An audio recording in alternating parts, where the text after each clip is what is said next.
Bendiciones, hermanos y hermanas, en este nuevo día. Hoy día seguimos meditando las Escrituras y lo vamos a hacer leyendo el primer libro de Samuel en los capítulos del 16 al 19.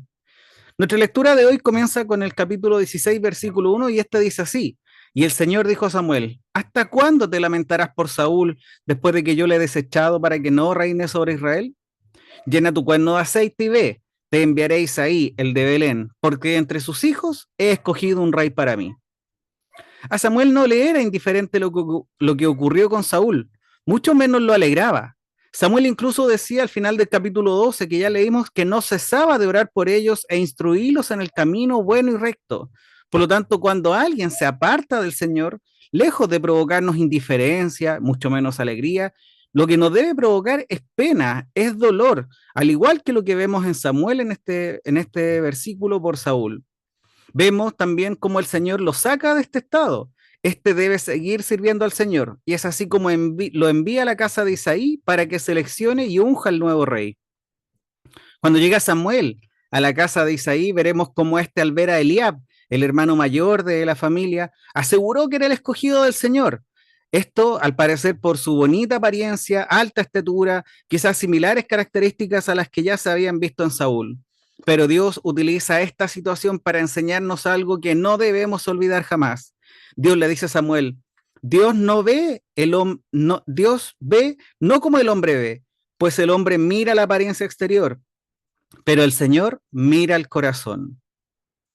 Esto debemos recordarlo nosotros constantemente, y es que Dios ve no como el hombre ve, pues el hombre mira la apariencia exterior, pero el Señor mira el corazón.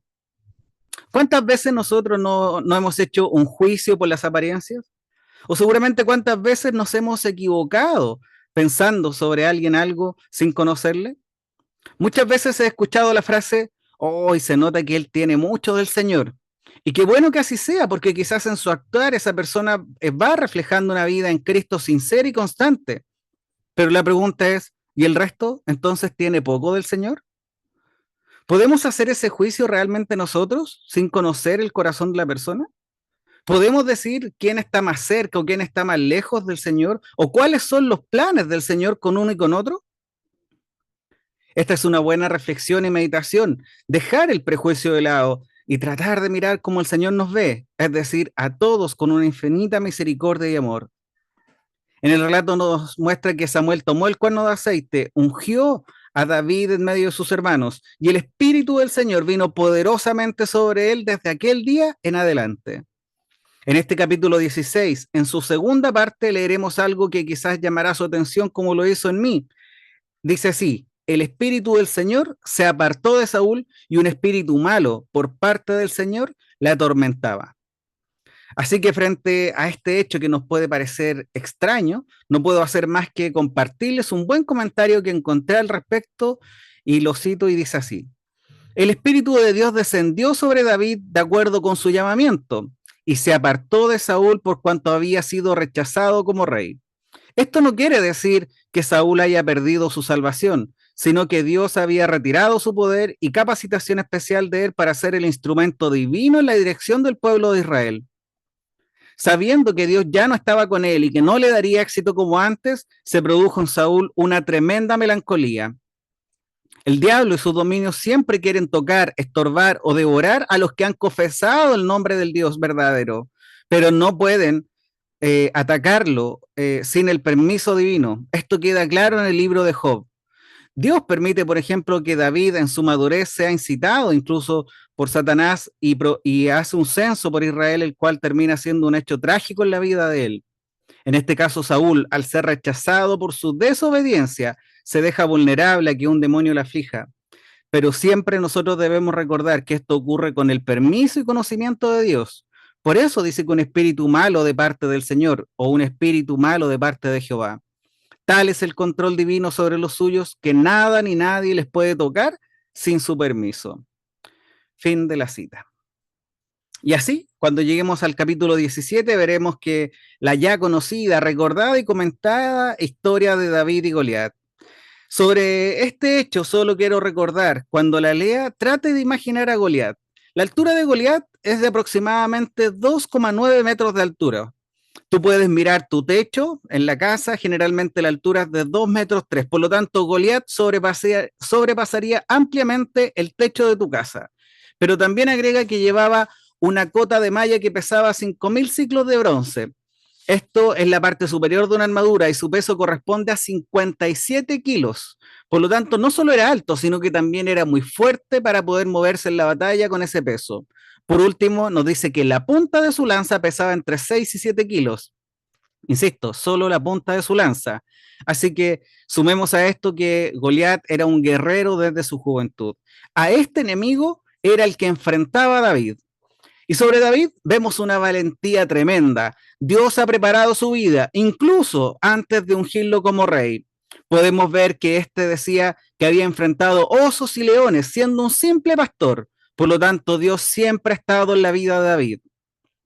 Yo hoy día para poder comentar este capítulo quizás necesitaría media hora y así poder nosotros analizar en profundidad estas distintas hazañas que podemos apreciar en este capítulo.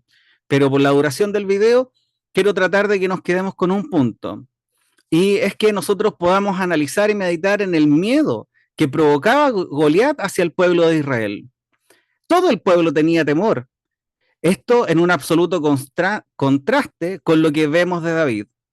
David era valiente, eso lo notamos en el relato, pero su confianza estaba en el Señor.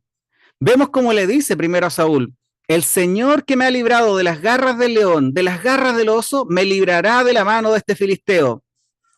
Luego al propio Goliat le dice, tú vienes a mí con espada, lanza y jabalina, pero yo vengo a ti en el nombre del Señor de los ejércitos, el Dios de los escuadrones de Israel, a quien tú has desafiado, el Señor te entregará hoy en mis manos.